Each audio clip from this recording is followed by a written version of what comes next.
तस्मै श्री गुरवे नमः। नमो ॐ विष्णुपादाय विष्णुप्रेष्ठाय भूतले श्रीमते भक्तिवेदान्त स्वामिनिधि नामिने।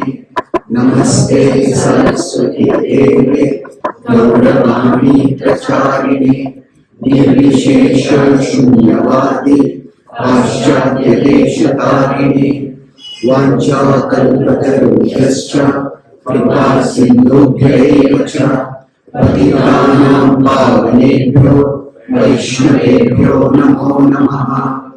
जय श्री कृष्ण चैतन्य प्रभु नित्यानंद श्री अद्वैत गदाधर श्रीवासादि गौर भक्तवृंद।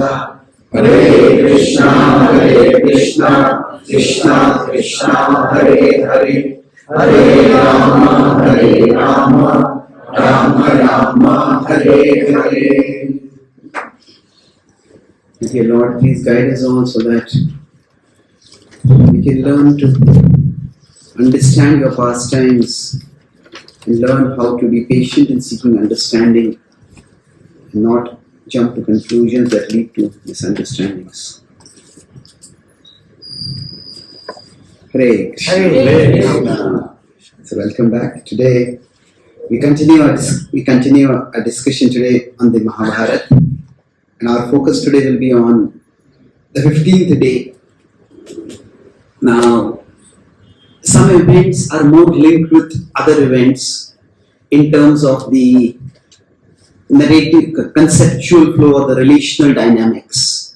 So I will highlight some incidents later, and so we'll not necessarily go along the linear events, although we'll have a broad linear path. So on the 14th day, when Jayadratha fell, the Kauravas were dismayed. They felt they had been cheated. That now the difference between a trick and cheating, tricking someone and cheating someone, the difference is often subjective. So, for example, Krishna covering the sun and causing the Kauravas to lower their guard, and then revealing the sun, then having Jayadratha killed that way. Now, was that cheating? So, now in every activity there are rules, and the rules are meant to provide a boundary for what is acceptable behavior. Now, for example, now when rules are being followed, at that time, so we could say at one side, rules are like roads. Now, the roads give us a boundary. So you cannot go beyond this side, you cannot go beyond this side. But the point is not just to follow the rules. The point is not just to stick to the road. The road is meant to take us to a destination.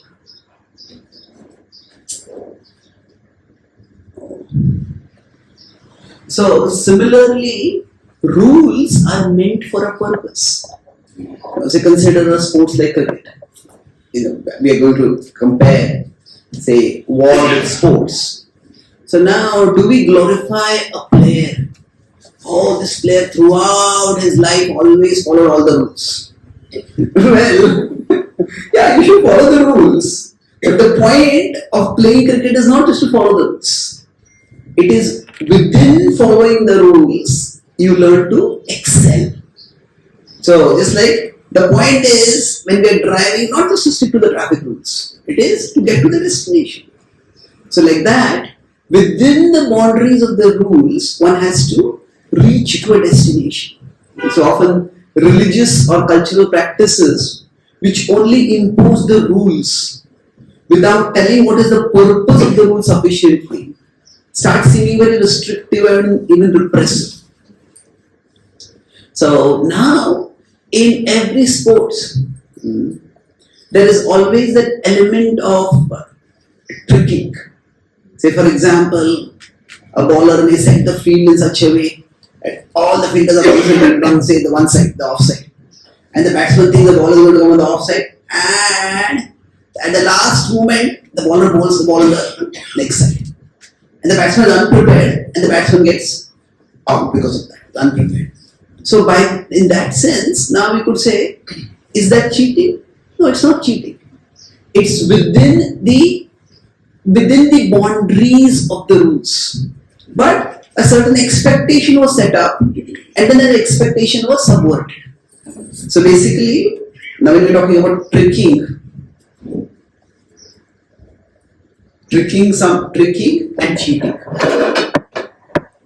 But the two are not the same things. Cheating is a outright breaking of the rules. Cheating is breaking of the rules. So we will see later, for example, when Ashwatthama kills warriors who are sleeping, that is a complete breaking of the rules. So, for example, if a bowler bowls a bouncer, now and the bouncer ball hits the batsman, and I know that this particular batsman is not very good at playing short pitch balls, then what will happen is that is an injury. That will be bad. If the bowler also feels bad, the bowler really hates the batsman, the bowler will not feel bad. The bowler will be happy. Either way. But the point is that bowling a bouncer is not against the rules. But if the same bowler comes and punches the batsman, that's against the rules. So now sometimes within the rules it may appear like some bowlers may come very slowly and run very slowly and suddenly bowl very fast. Or somebody comes running very fast and then bowls the extremely slow ball. And the batsman gets deceived by that. So that means doing actions in a particular way or actions that create a set of expectations and then changing the actual action at the last moment. That is not seen as a sign of, it's not cheating. So tricking to some extent can be a sign of cleverness. Where basically it is not so much breaking of the rules as it is subverting of expectations. The subverting means that expectations set in one way and subvert means to do the opposite. So you could subverting or inverting of expectations. But so tricks are often seen as signs of cleverness. So there is this difference between tricking and cheating. And now somebody who does not like it or somebody who is targeted or fooled by it may feel that it was cheating. But it's not exactly cheating. So what Krishna does is he covers the sun. Now, of course, like yesterday I mentioned that some people say it was a solar eclipse and that's how the sun got covered. Now there is always a possible to look for a natural explanation for something which also has a supernatural cause. Sometimes the natural and the supernatural may coincide. And if that happens, it is not something which is to be, that the natural has to be rejected for the supernatural. So yes, it could be that an eclipse occurred at that time. It could be that Krishna covered the Sudarshan Chakra. Krishna covered the Sudarshan Chakra. It was Krishna who arranged the eclipse to happen. Whatever it is, or the eclipse was going to happen and by its own natural timing, and the Kauravas were not prepared for it.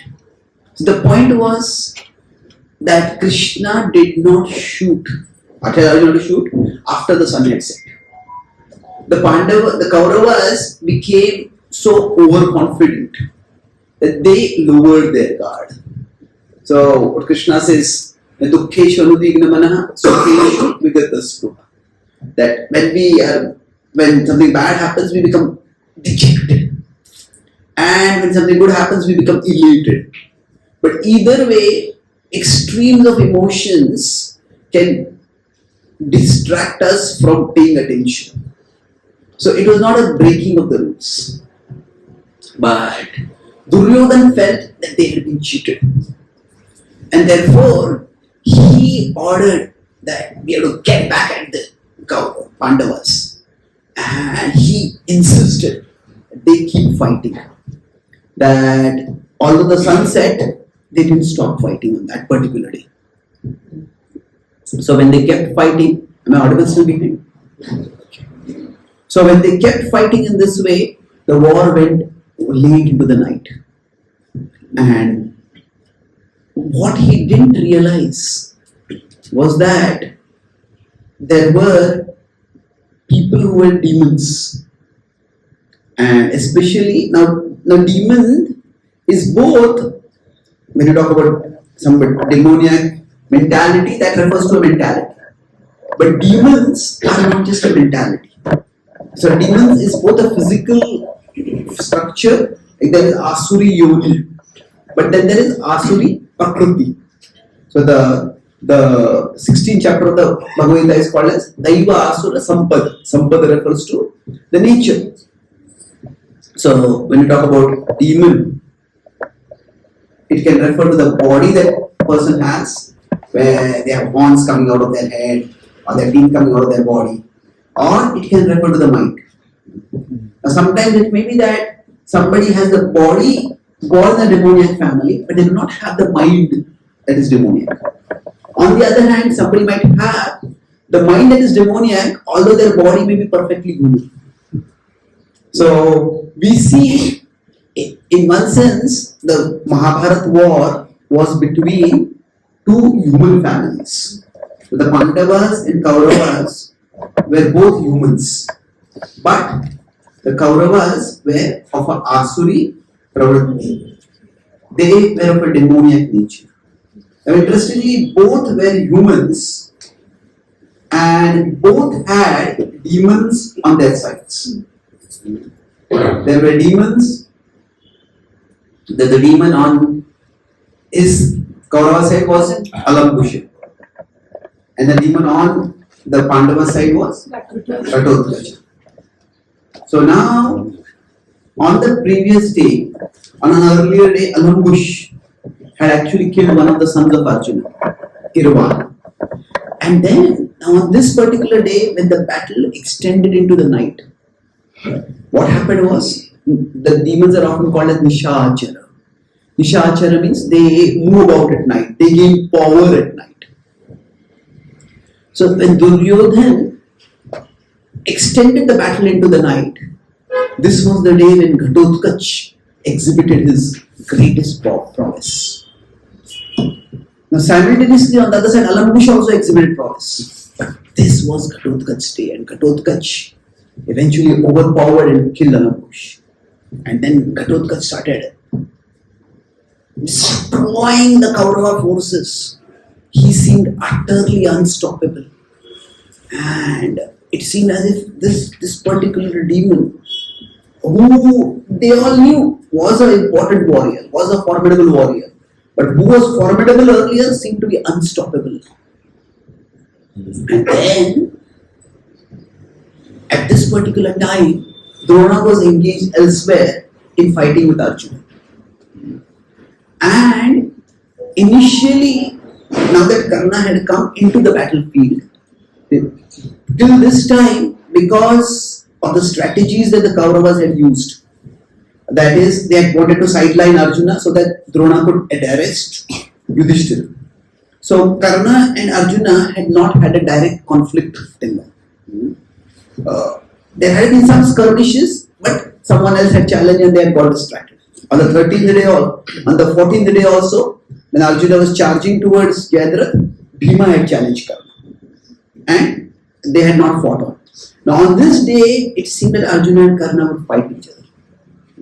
But at that time, Krishna told Ghatotkacha, Krishna told Arjuna that Drona is the commander over there. You focus on fighting with Drona right now. And let Ghatotkacha fight with Karna. And they agreed and they called Ghatotkacha. And he said that Karna is devastating our soldiers. Today is the day for you to show your heroism and stop him. And Ghatotkacha fought like never before. And his attack was so devastating that even Karna could not counter it. And finally, as Ghatotkacha seemed to be using his mystic powers, Suddenly it appeared to be at one place and another place, and suddenly it appeared to be in a giant form, and suddenly he was to be showering weapons from the sky, and all his mystic powers seemed to be increasing with the passage of time. And thus, Karna became desperate. Now he had been itching to show his prowess. For 10 days he had not been fighting, and because of the military strategy, he had not had a moment to show his power. And when he had the moment, it was from his perspective, an upstart opponent was showing him in bad light, was besting him, was destroying him. So he just couldn't bear it. So the warriors around him were saying, Karna, save us, Duryodhan, do something, Karna. He just couldn't tolerate the fact that he was being defeated by Ghatotkacha. And then, in his despair, he used the one weapon that he had reserved specifically for Arjuna. Which was the weapon? The Shakti weapon. Pashupad came later. The Shakti weapon was something which is specifically used when, before the war, Indra had come to him asking for charity. So, Surya had come to him and warned him that Indra will come in the form of a Brahmana and ask you for charity. Don't give him that charity, because he will ask you for something that will make you vulnerable. He will ask you for your kavach. So he had been born with a natural armor. Now, when Karna heard this, Karna did not respond negatively to Suryadev, but he did not even respond positively. He said that I cannot let my reputation that I am a Danavir, that nobody who comes to me for charity goes empty-handed. I cannot let it go away. So then what had happened was, when Indra came and asked for the kavach, Karna gave that kavach, cut it off from his body. His body was bleeding because of that. Now that was an act of noble charity. But at the same time, Indra also had some sense of honor. He was a Devata and this person was a Manava. Now, if a human being offers something in sacrifice to the Devatas have to give something in return. So he said, I'm pleased by your sacrifice. In giving this, so ask me for a boon. And immediately, Karna was just waiting for this opportunity. And he said, give me your Shakti weapon. And now Indra became grave. He said, this is a weapon that is so powerful that humans can barely handle it. He said, I'll give you this weapon, but you can use this only once. And after it, I will grant you the ability to use it once, but after that, it will return back to you. And that's how he had got the Shakti weapon. Now, this particular weapon was so powerful that it could even kill the Devatas who are considered to be Amar. Now, Amar does not literally mean they're immortal. They're so long that it seems that they're immortal. And Karna had reserved this weapon specifically for Arjuna. However, now at one side we can say he was very charitable, but it was not really a charity. It was more of a swap, more of an exchange. Now, on one side, his kavacha guaranteed that he would not die. But that kavacha did not provide him any advantage by which he could kill Arjuna.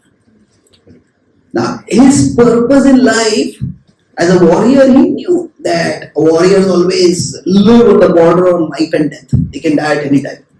His purpose in life was not just to maintain his safety. It was to prove his superiority over Arjuna. And thus, he lost something which was valuable, but he got something in return which for him was even more valuable. A chance by which he could overpower, he could defeat and kill Arjuna. So now, in despair, because Ghatotkacha was not able to be stopped by any other weapons, and then suddenly Ghatotkacha disappeared and he appeared high up in the sky, speeding down towards him with a blazing sword in his hand. And he seemed to be charging down straight towards Karna, where he would descend on him and lop off his head. Now Karna tried using his weapons, but he had seen that none of the ordinary weapons worked against him. And then in despair, he summoned the Shakti. And he used that Shakti weapon. When the Shakti weapon was invoked, it seemed like a new sun had appeared at night. And as that weapon blazed through the sky, it seemed to split the sky into two as it became like a missile of light, missile of fire blazing through the sky. Ghatotkacha knew as soon as he saw that weapon that his death was now inevitable. And in the last act of heroism, he used all his mystic power not to try to counter that weapon or dodge that weapon, but to just expand his body to a giant size. And as his body expanded more and more and more and more, the weapon Shakti came and pierced through his chest. And as it pierced through his chest, like a blaze of light, it went high into the heavens and disappeared. And Ghatotkacha had come very close to Karna by this time in the sky. And when the arrow fell through his body, pierced through his body, his giant body fell on the Kaurava army and crushed a large number of soldiers by that. So even in his death, he did one final service to the Pandavas.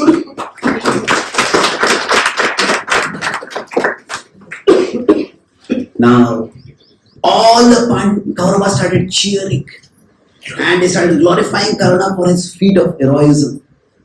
Now, Karna, however, while taking in that glory, he had fought many battles for Duryodhana and he had lost some, won some, but this was his moment of glory. In the biggest battle that the world would experience at that time, he had saved his army from a danger that nobody else could counter. But for him, it was, he had won the battle, but he had set himself up for losing the war. He had lost his winning advantage over Arjuna. Now, on the Pandava side, seeing Ghatotkacha fall, the Pandavas started lamenting. Bhima broke into tears. Yudhishthira especially became mortified. Arjuna was saddened.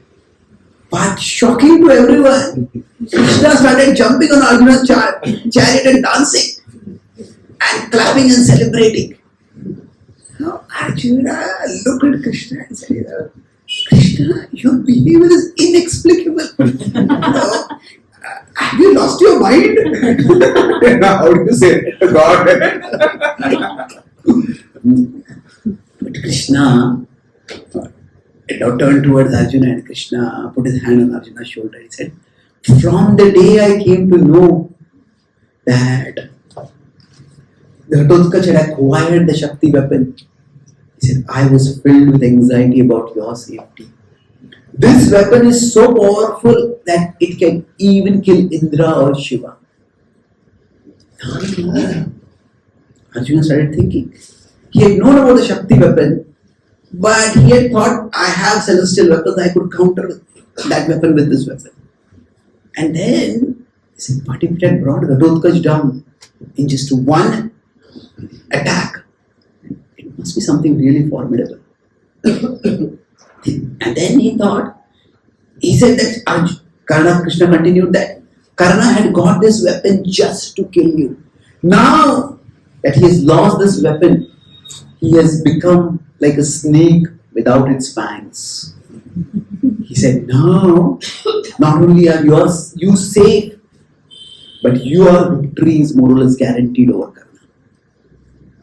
Now Arjuna started thinking that if this weapon had been meant for his death, then why had Karna not used it till now? Karna had that opportunity. So Krishna said, as your charioteer, I deliberately did not let you engage with Karna for long. He said, so every day Duryodhana and his brothers would prompt Karna, use the Shakti and kill Arjuna today. And Karna would come with that plan, but before he would engage with you, he said, I would take you elsewhere.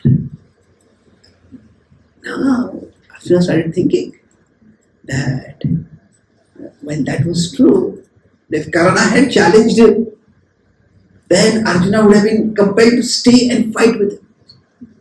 So Arjuna realized that Krishna as the Paramatma had acted from within Karna's heart also. And Karna, seeing Arjuna, would become so angry in trying to fight and so to fight that he would start using his other weapons and forget the Shakti weapon.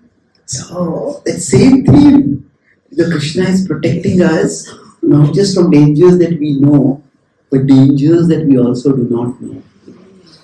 So this is Krishna, Shri Krishna Bhagwan ki Jai. Now, at the night when Ghatotkacha fell, the Duryodhana felt that now we have got an advantage over the Pandavas. The fortunes in a war are always changing. One side gets up, other side gets up. So now the death of Jayadratha had been demoralizing for the army. Now they had been fighting into the night, and then the death of Ghatotkacha had given him the upper hand. Now he wanted to continue fighting, and he kept charging. But then the warriors were so tired. Everybody, they just, it was dark on one side, and they didn't even know who was friend, who was enemy. And they were tired, they were just fighting against each other. But Arjuna could see that they were all utterly exhausted. So Arjuna called out, "Oh warriors, you have fought heroically now. Let us cease the hostilities. And we will continue the fight tomorrow." Now, the Kauravas turned to look at Drona, and Drona nodded. And this infuriated Duryodhana. He said, just when we had the advantage, why did you cede that advantage? I think you are being partial to the Pandavas. Drona just could not tolerate this attack. Again, now there had been some insinuation, some indirect implication of this earlier, but this was the most direct attack on his character that Duryodhana had done. He says, "O Prince, you are utterly ungrateful to those who are striving tirelessly for your victory." He said, "I stand here having sustained wounds for your sake." Duryodhana had said that, if you do not want to kill the Pandavas, let Karna take charge and he will, along with me and my brothers, support. So we will kill the Pandavas today. Drona just turned away in disgust. He said, "If you think Karna can do anything more than me, then go and do whatever you want." And Drona just turned and walked off the battlefield. Duryodhana realized, I have gone a bit too far now. So he decided not to counter the command of his commander. When his commander has said, "Stop fighting," and if Duryodhana says that continue fighting, then it comes to everyone's eyes that there is a tension between the king, or let's say the prince, and the commander. And now the prince can do that, but that would alienate Drona even further. And so he decided to retreat also for the night. Now the next morning when they started fighting, Duryodhana's words were still ringing in Drona's mind. And because of that, Drona started fighting wildly. He started fighting like never before. He felt that he had to preserve his honor. And during his command, till now, there had been no major success. The success of Abhimanyu, the killing of Abhimanyu had been there. But he also knew in his heart that they had killed him unfairly. And so that was not really something that he could take credit for. Ghatotkacha had been killed, but that had been entirely by Karna. So he felt that he had to make his mark as the commander. And therefore he started going on a rampage. Just destroying the Pandava army. And that day, Drishtaketu came to challenge. Drishtadyumna came to challenge Drona. And Drishtadyumna had been trying to fight with Drona. He knew he had been born for killing Drona. But throughout the war, he had come nowhere near even injuring Drona. And most of the times when he had fought, Drona had just knocked him aside, stunned him with an array of arrows, and had gone on to fight with anyone else. So this day, when Drishtadyumna was fighting, three of Drishtadyumna's sons came to assist him. And right in front of Drishtadyumna's eyes, Drona shot sharp arrows which just knocked off the heads of his sons. Drishtadyumna became enraged. And he tried to charge forward, but Drona's attack was too strong. Seeing his son being attacked, Drishtadyumna's father Drupada came. And along with him Virat came. Now both these kings attacked Drona. And there was a fierce fight for a brief amount of time. But Drona was in no mood of this day to continue fighting.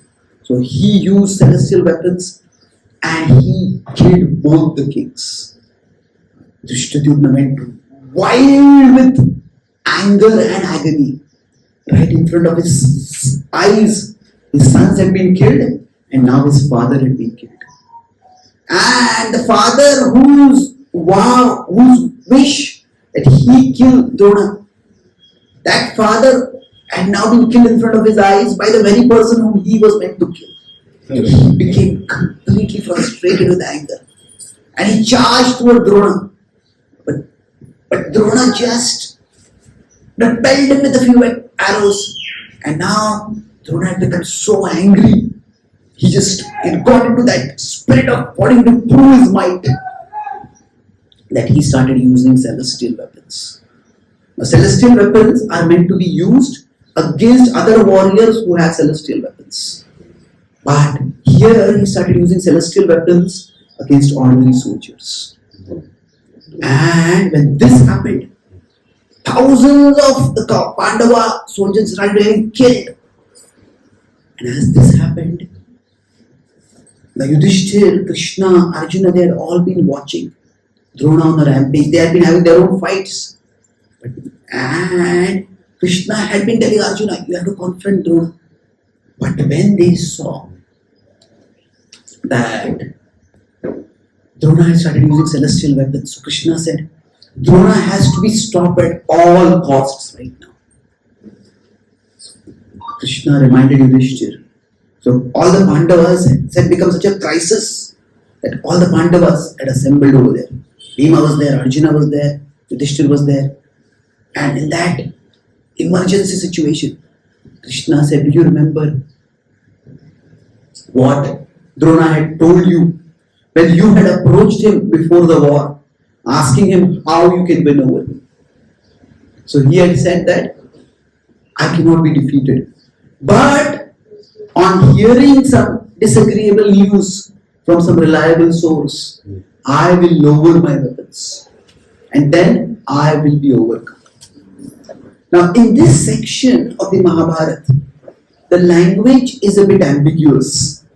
That isn't now the word hataha can be killed, but hata prabha, sometimes the effulgence is lost. So hata is also used in a metaphorical sense. Like we have nasha means to destroy, but atmanasham.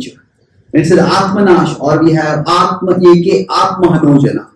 Atmaha means killer of the soul. Now of course the soul cannot be killed.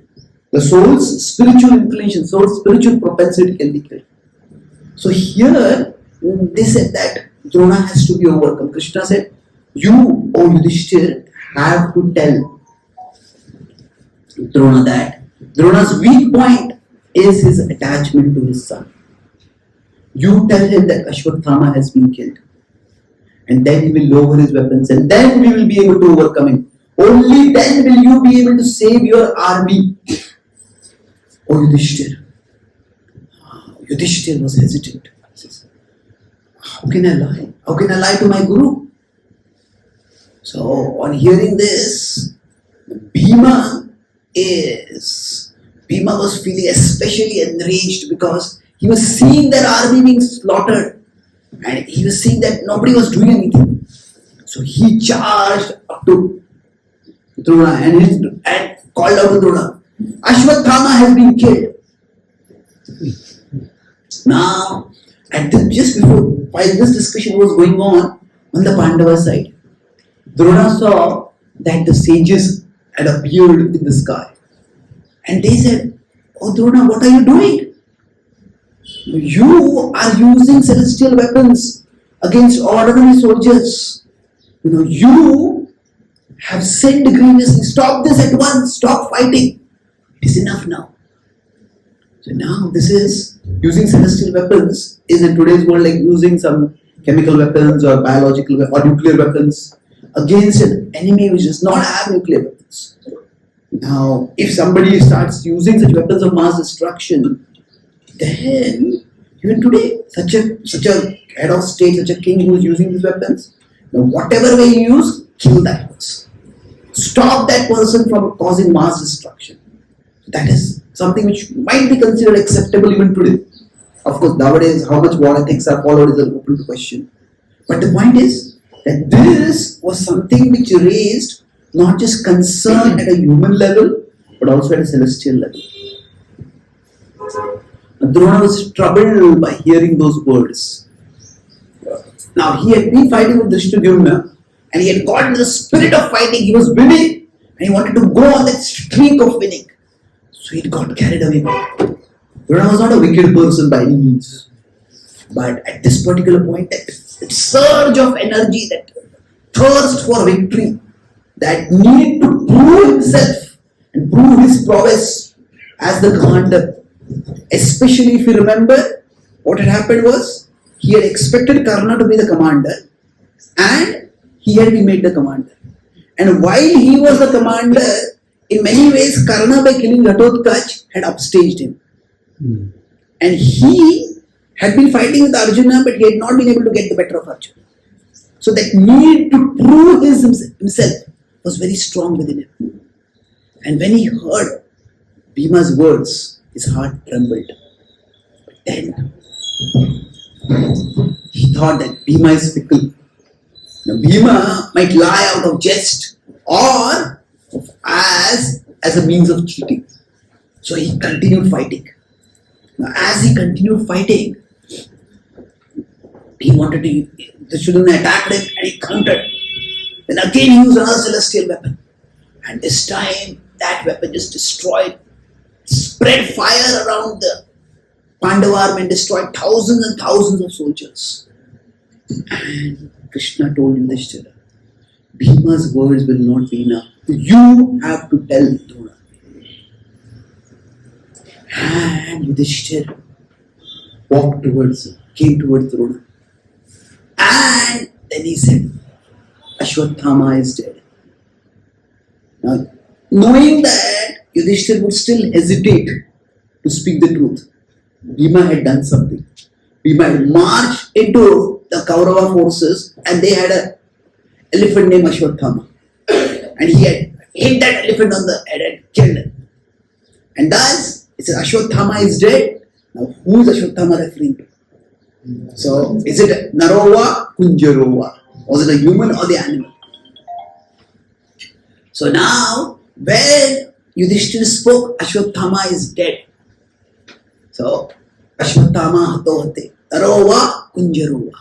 Now, Yudhishthira could not speak a lie. So, Yudhishthira spoke that, is it a human or is it an animal?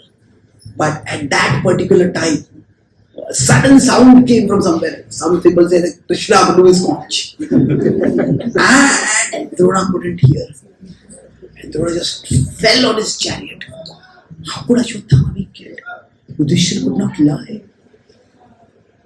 Ashwatthama could not have died. What was the point of living? On one side, he had felt that he had lost his virtue. The sages were telling him he had lost his virtue. On the other side, his son was dead. What is the point of living? His his mind was reeling around. And at that time, Drishtadyumna started attacking. So he saw that opportunity and kept charging towards him and attacking him. Now Drona just neglected his attack, just too lost in his grief. But then Drishtadyumna attacked with even more fiercer weapons. As those weapons threaded into Drona's body, although he had an impenetrable armor, no armor is completely impenetrable to any number of attacks. So now the sheer number of attacks that he was sustaining, his armor started breaking and his vitals were being pierced. As Drona felt the pain of Drishtadyumna's arrows, he picked up his bow and he started, in his anger, started chanting celestial mantras to evoke celestial weapons. And suddenly, those weapons would not come. And then he looked up and again those sages were looking reproachfully at him. He stopped. Drona started despairing. He felt there was no point in fighting. He called out, "Oh Duryodhana, oh Dushasana, oh Karna, it is now for you to continue the fight. I will fight no more." He felt there's no point to live. And he sat down on his chariot itself.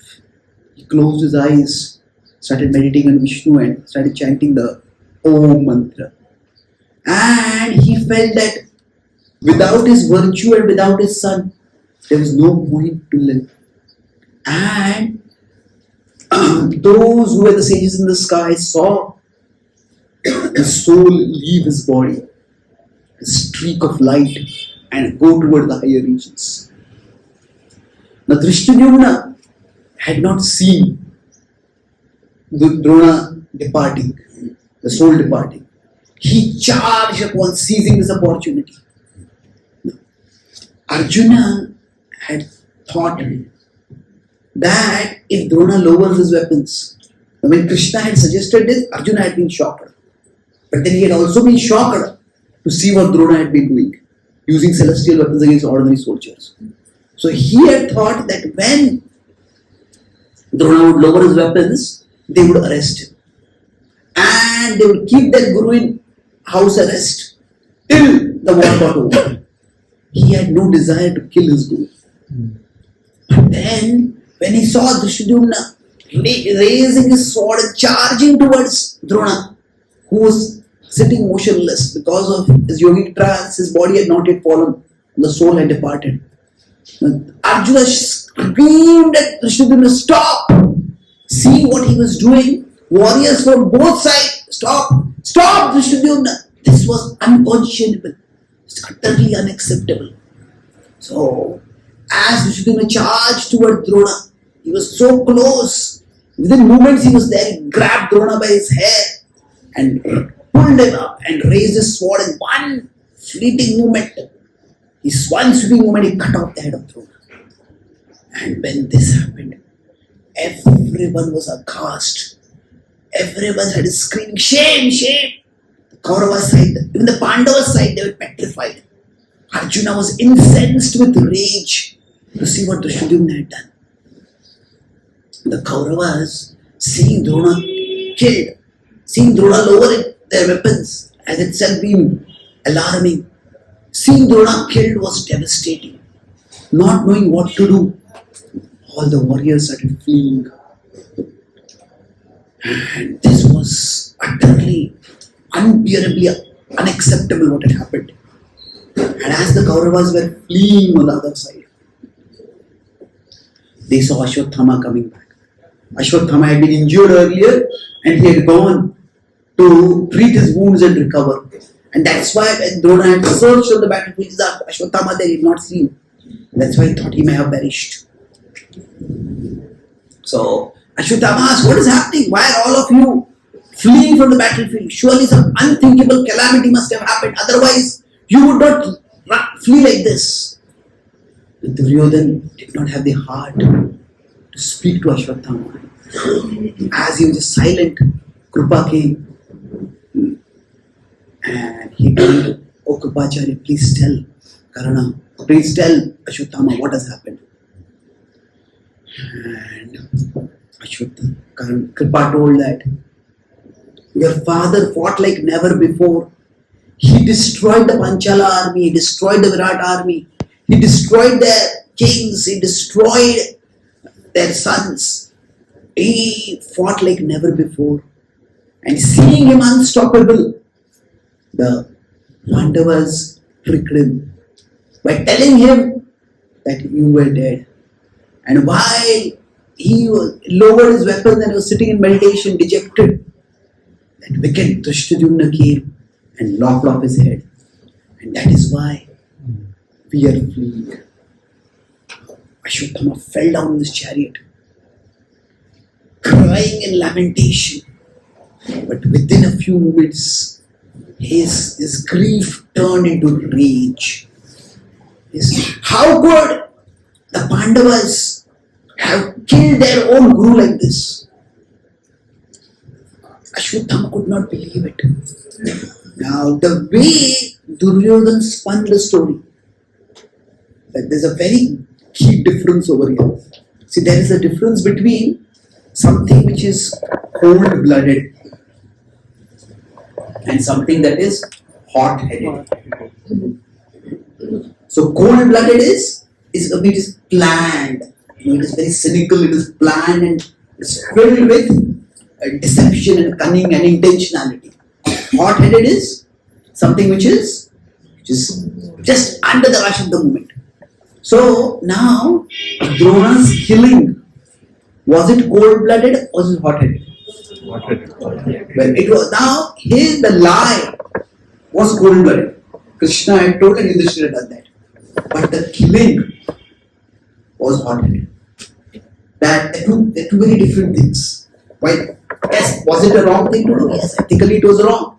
Now we could say that what Drona was doing was wrong, and that's why to correct one wrong, another wrong has to be done, and that's okay.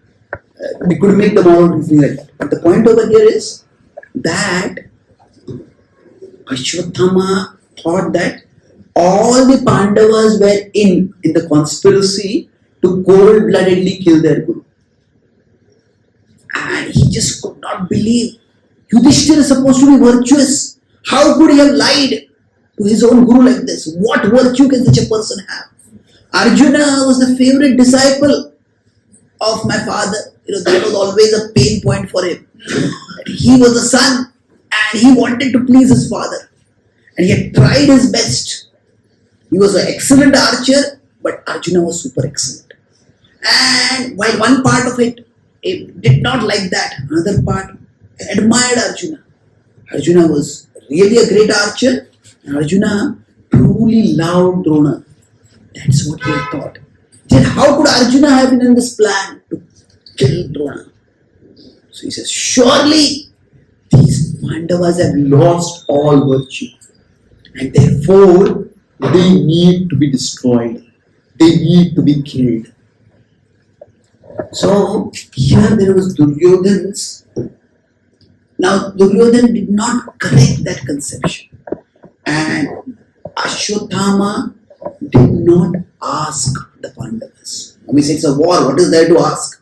Your father has been killed, you have right to be angry. Of course he has the right to be angry, no doubt. But there's a difference between what the Pandavas had planned and what Drishtadyumna actually executed. On the other side, so Ashwatthama said, I will lead all of you and I will destroy the Pandavas today. And hearing his anger and his confidence, all the Kauravas turned around. On the other side, there was chaos on the Pandava camp. This was another victory, but there was no joy in this victory. Just like Bhishma's fall had brought grief, Drona's fall had actually brought not just grief but horror. Yudhishthira himself felt a great apprehension. The way they had killed their guru was horrible. He just did not feel it was right. He felt that some catastrophe would come upon them because of the wrong that they had done. Arjuna was so angry. Arjuna charged towards Drishtadyumna and he said, he was your guru. Although he knew that you were born to kill him, still he taught you How could you have killed him in such cold blood when he was not even defending himself? Drishtadyumna. So Arjuna turned towards others. He says, we all will be covered by sin because of what we have done.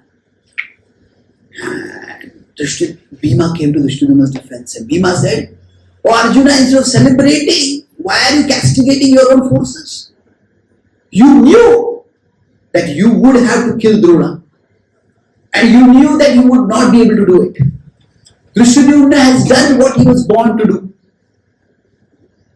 You saw what Drona was doing. He would have destroyed our army. We had to do what we had to do. Drishtadyumna spoke to Arjuna, trying to be conciliatory. He said, I don't think I have done anything wrong. He said, this was my destiny. And I saw him. He was my guru, but I saw him kill my sons. I saw him kill my father. I saw him doing what no warrior should do. What to speak of somebody who was a Brahmin. That using celestial weapons against ordinary soldiers. He said, this was the only way to save our army. And you know that. Drishtadyumna was completely unrepentant. And that enraged Arjuna even more. And Satyaki came over there to Arjuna's defense. And Satyaki loved Arjuna and he knew how much Arjuna loved Drona. But through all this, Krishna was silent. And Satyaki said that he was our guru. We will be suffused by sin. We will suffer because of what has been done. As they were arguing, suddenly they heard the roar of the Kaurava army charging back.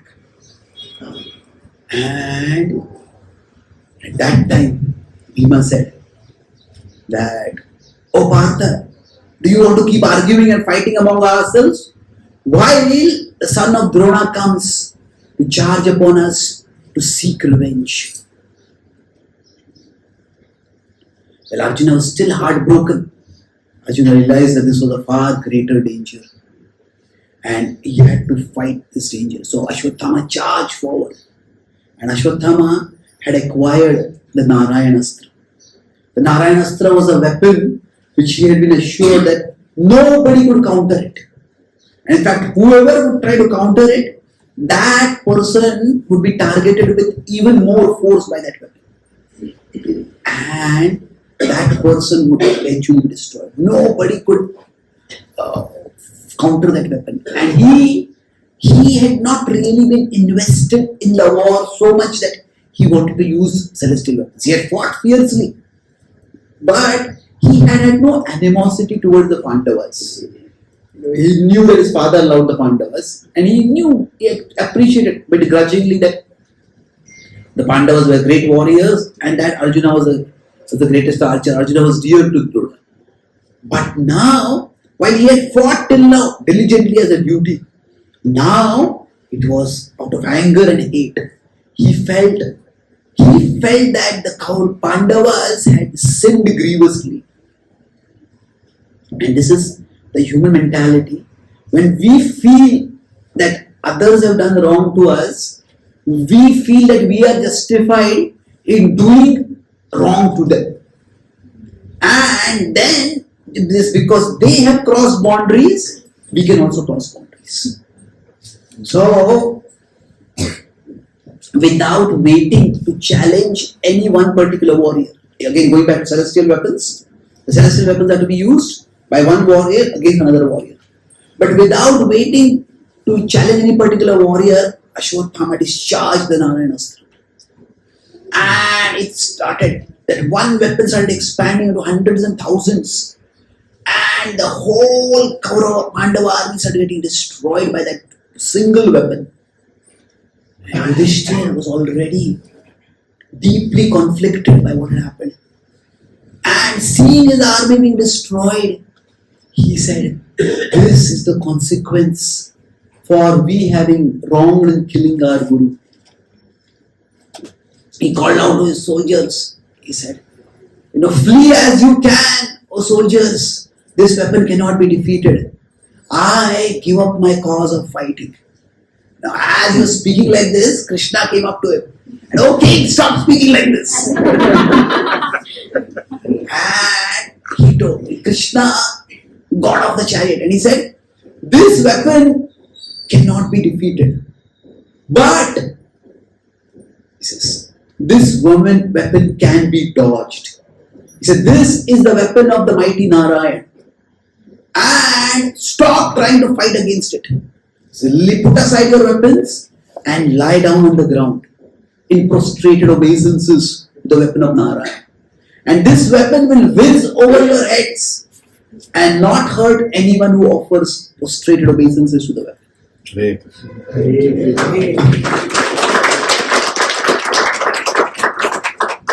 Now, on hearing this, all the soldiers, they knew they couldn't fight, they knew they couldn't outrun this weapon.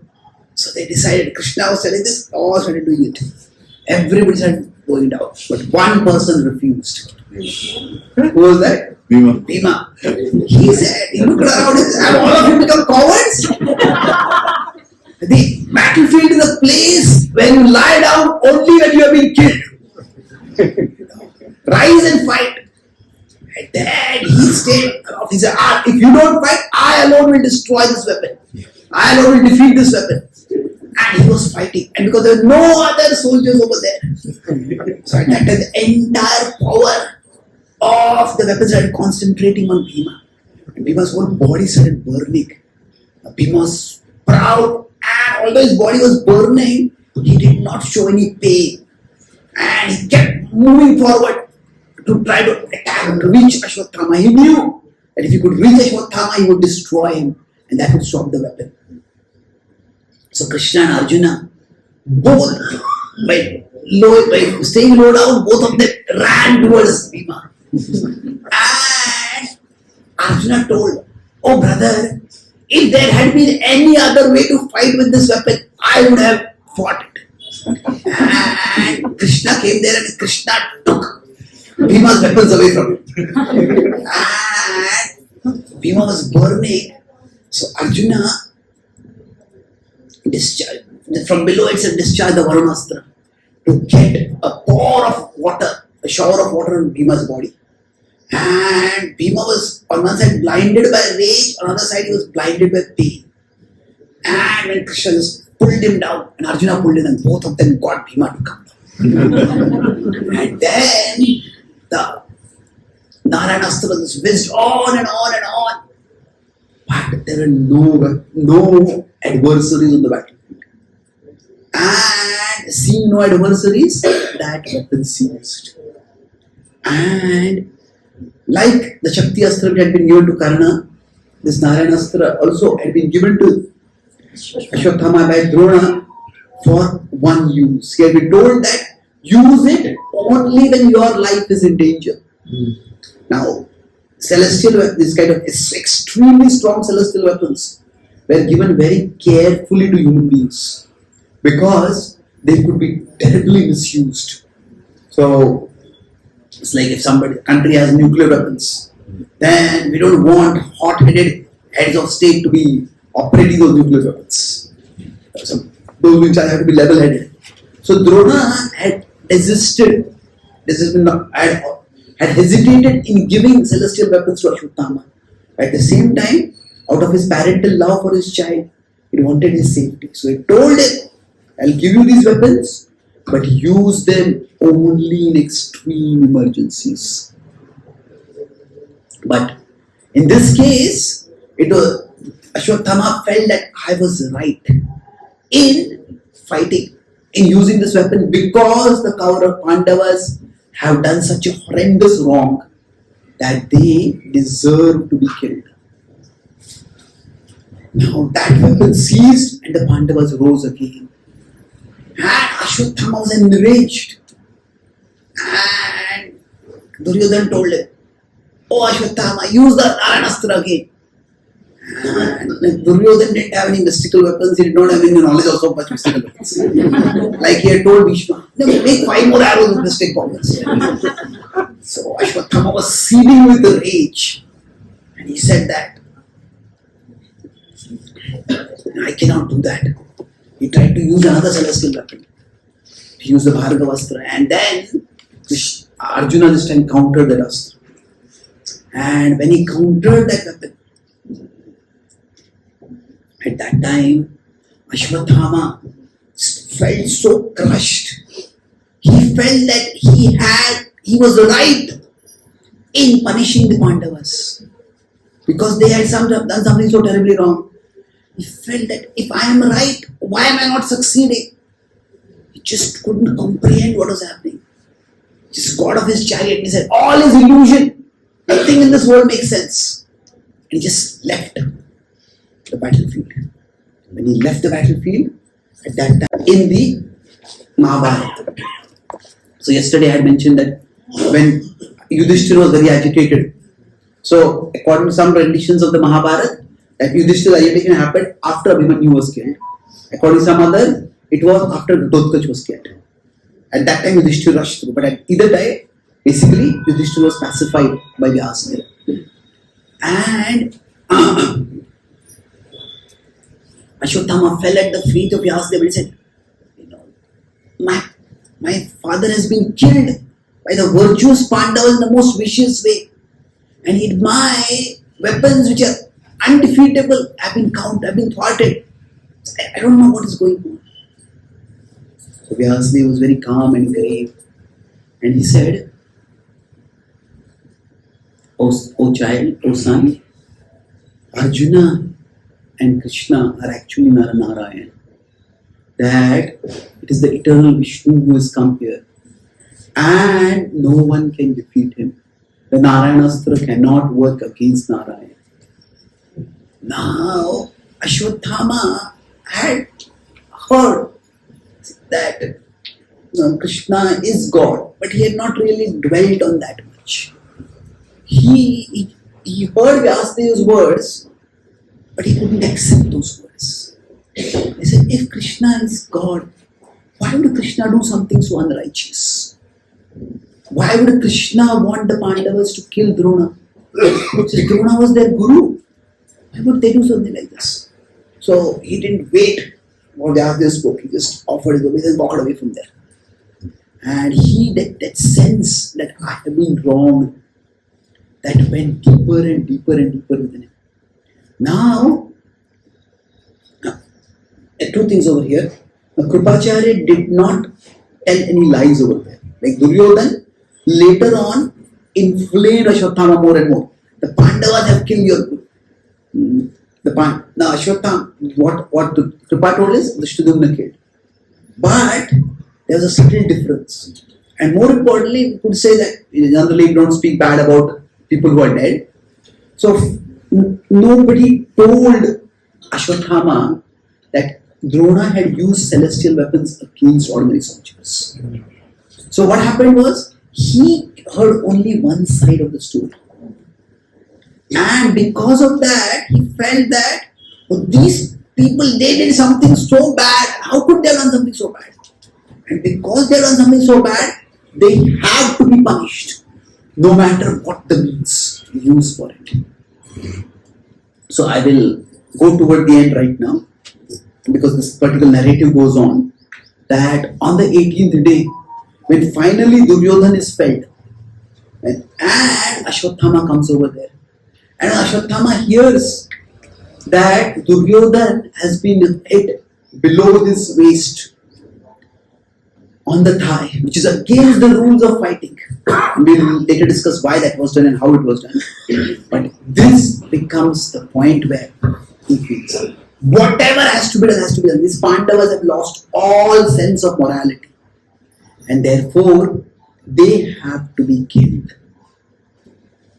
And that is how that night, when he's lying down, on one side he's feeling complete sense of conviction that the Pandavas are wrong and they have to be punished.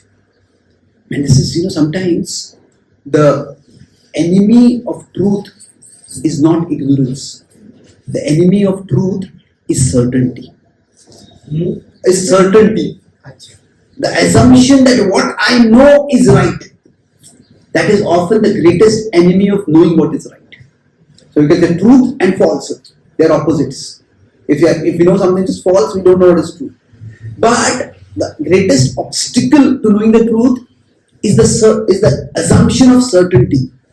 So throughout, what happened for him was his certainty that the Pandavas had done a horrendous wrong, and they kept doing wrong. And that just kept increasing, and he felt that anyway I have to kill them. And that is how he came up with that horrendous plan that he would go into the Pandavas' camp and he would kill them at night when they were all sleeping. His reasoning was, my father was killed when he was unconscious.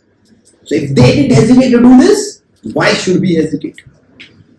Now, if he had done the same thing to Drishtadyumna, that would have been fair enough. And Drishtadyumna was his first target. He went into the Pandava camp at night and he killed Drishtadyumna. He beat him, crushed him to death. Drishtadyumna said, Drishtadyumna realized that Karna, that Ashwatthama is such rage and he seems to have such power. He just could not fight him. He said, kill me like a warrior, cut off my head. He said, you are not a warrior, you are an animal. And therefore I will kill you like an animal. And he kicked him and punched him and crushed him to death. A very painful death. And then he went to a nearby camp, which seemed to a nearby tent in the Pandavas camp. Now Drishtadyumna had been screaming, and the soldiers had started waking up. But everyone had not stirred up till now. Because this happened. Ashwatthama was so furious that he had just crushed and killed Drishtadyumna within minutes. And then the Pandavas were not there in the camp.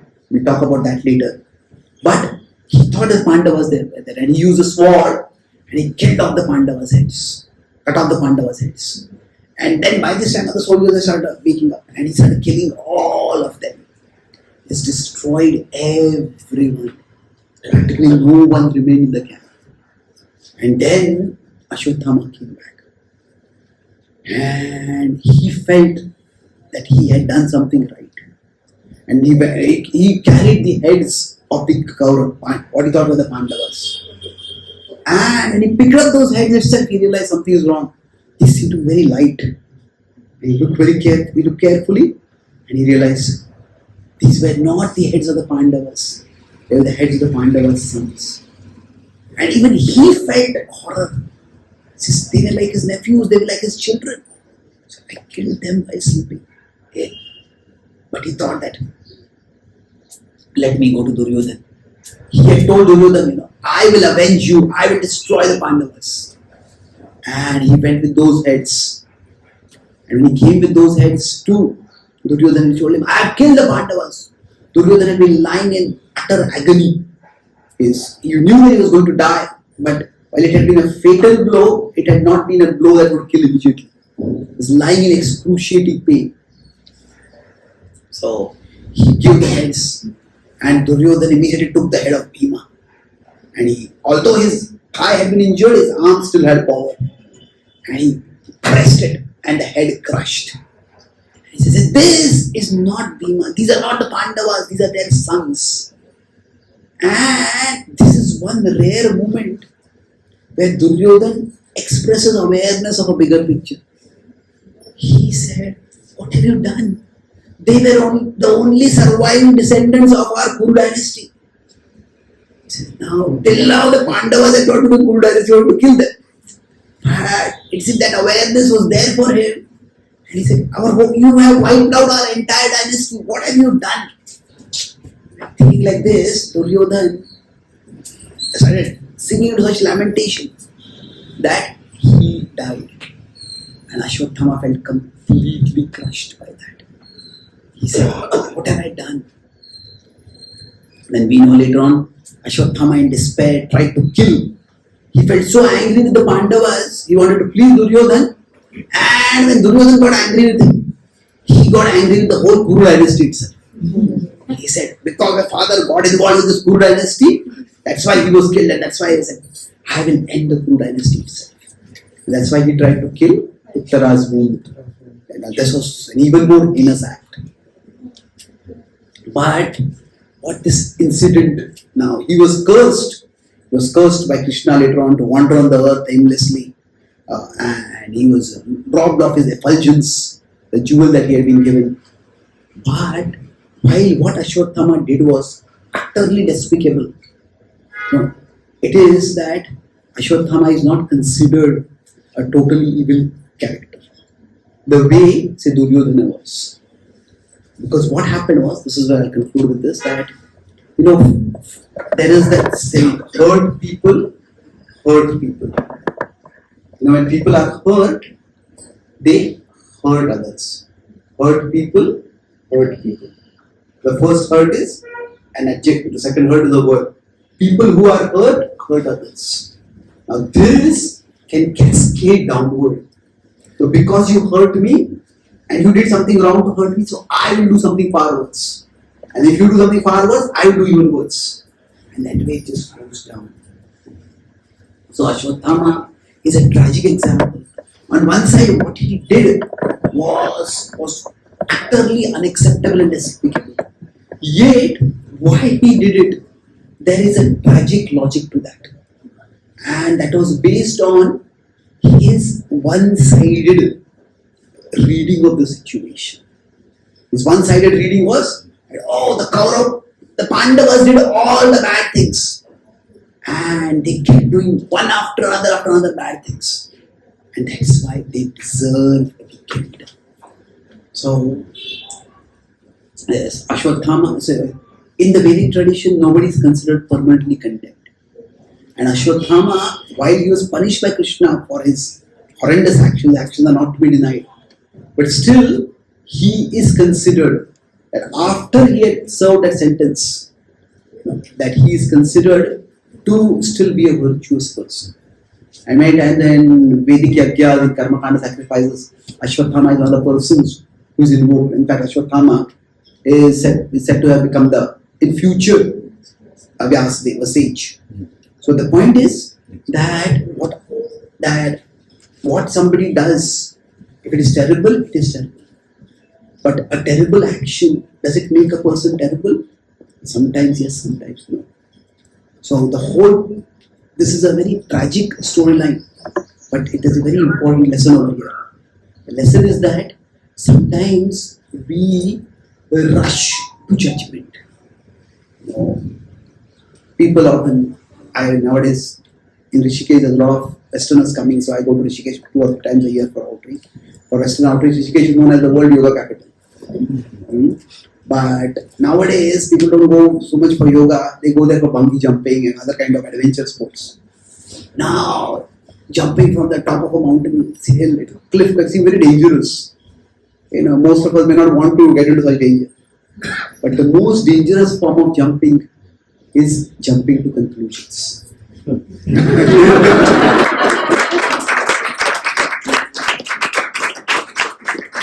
And that is something that we are all vulnerable to. And it is that we all have different degrees of outer power. And now the more outer power we have, the more inner power we need. So the outer power, if that is high, or that can be low.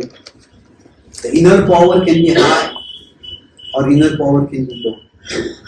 Now, inner power means talking about the capacity to restrain our own mind, to restrain our own desires, our own emotions, our own rush to judgment.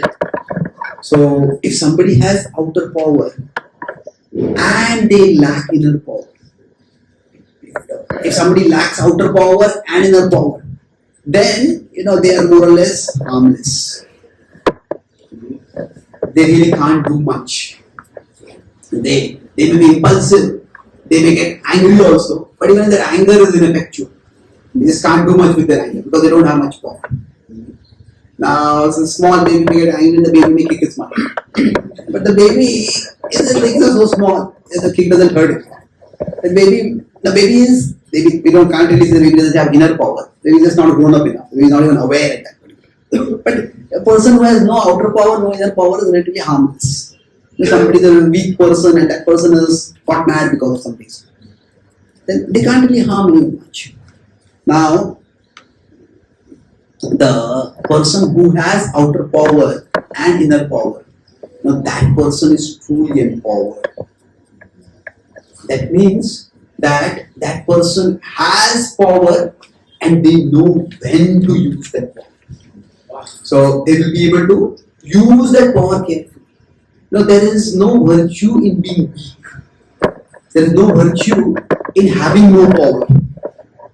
Humility or is not having no power. When we in this world is a dangerous place, there are dangerous people, and we need power. But we also need the power to use power properly. So most of the world is mostly seeking outer power, get more and more outer power. Whether it is in terms of positions in our offices, whether it is in terms of relationship and power dynamics and power struggles are always there. But if somebody has outer power and inner power, they can actually use that power for good. Now somebody has inner power but not much outer power. They are virtuous. Having no inner power is basically vice. They are virtuous but ineffective because they don't have outer power. They either need to gain outer power or they need to ally with someone who has outer power.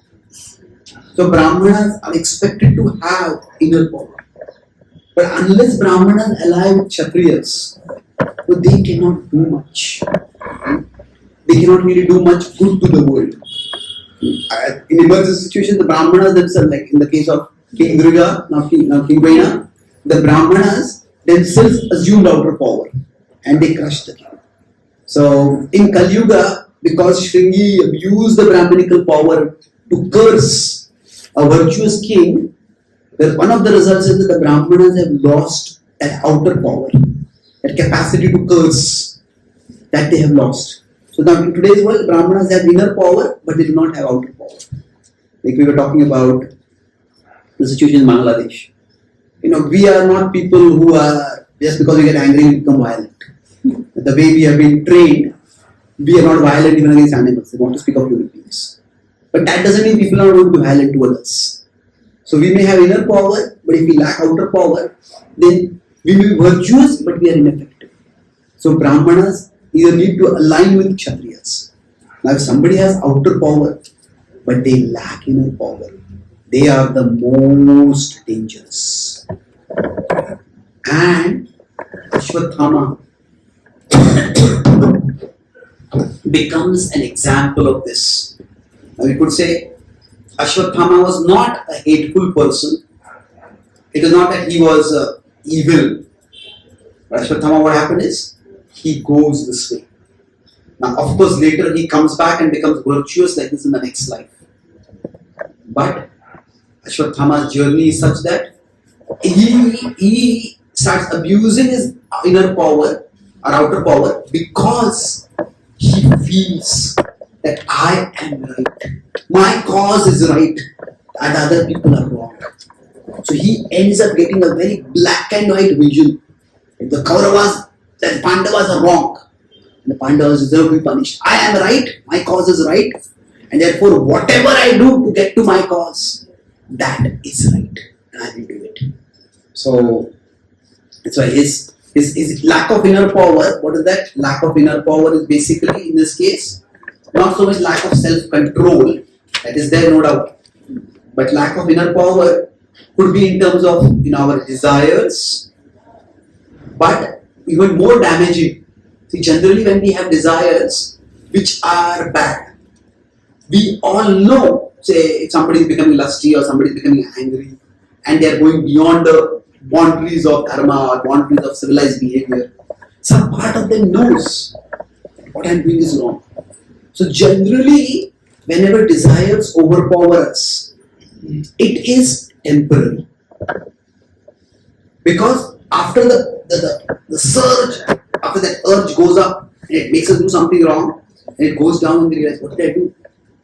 But when our judgments go wrong,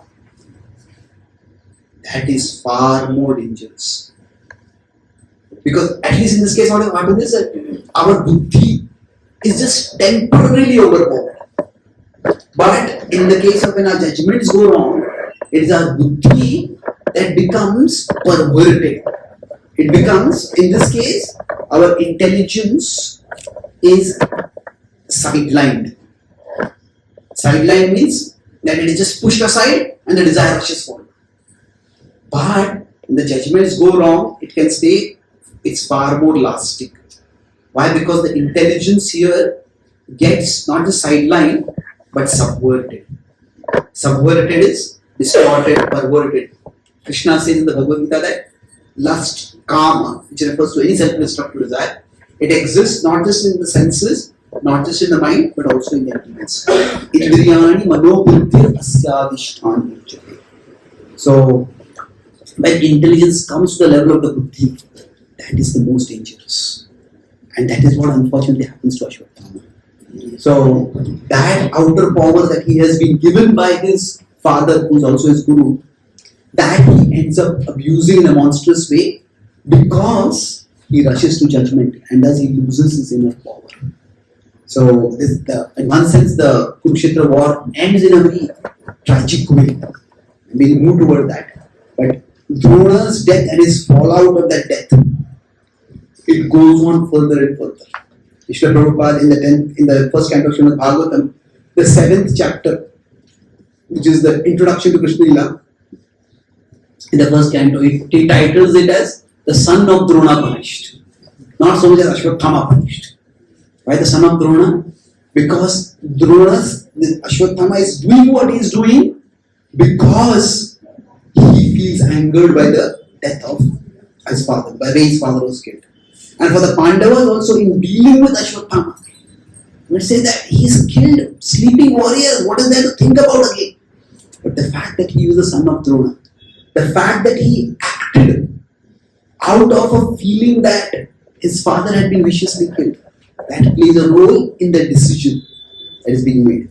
So the trajectory of Drona's death goes much further than his own death. And it's like dominoes keep falling and ultimately Ashwatthama ends up doing something horrendous because of that.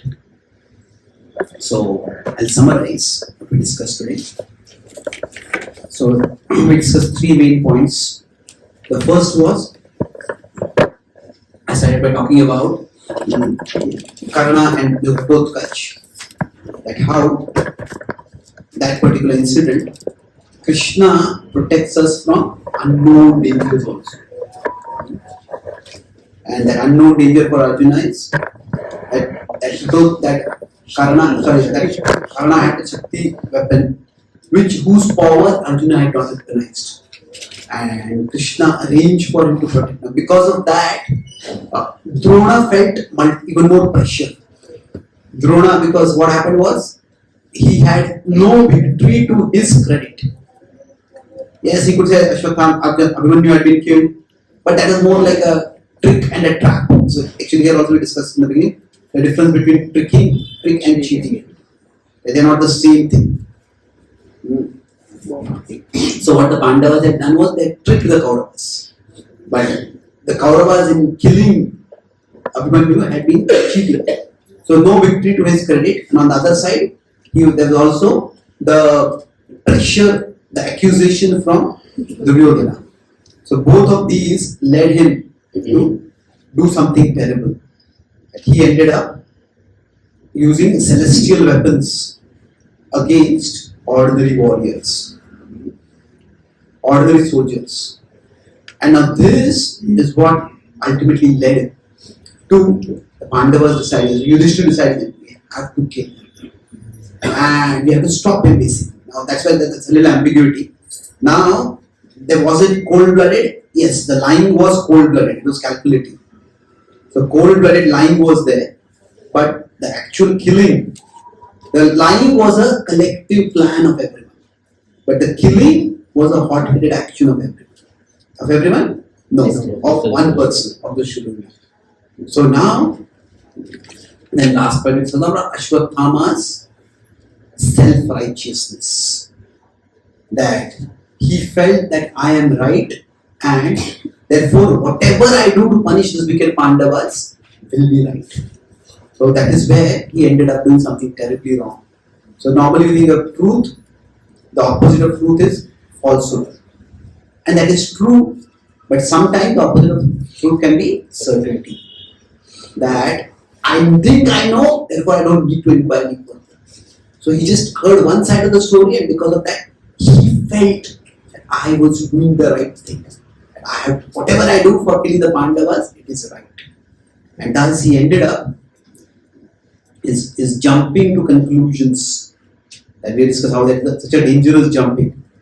And now anybody can jump to conclusions that can be harmful, but especially if somebody has the outer power and then they lack inner power. So that can be extremely dangerous.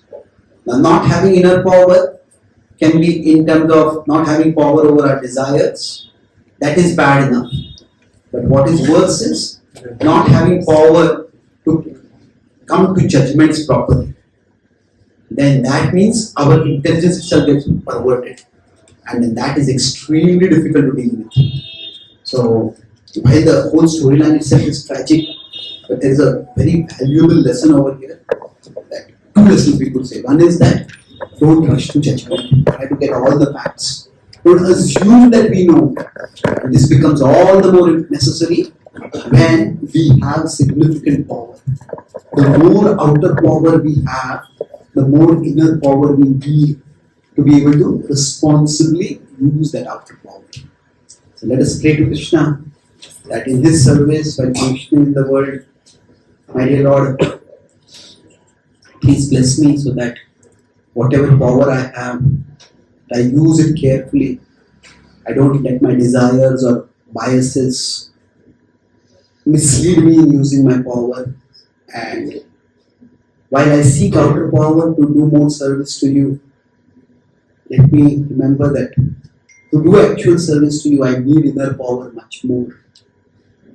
Please bless me so that I can always be an instrument for your plan and not become an instrument, an agent of Maya, an illusion, while believing that I am acting to do your will. Please protect me from such dangerous illusion, my Lord. Thank you very much. Amen.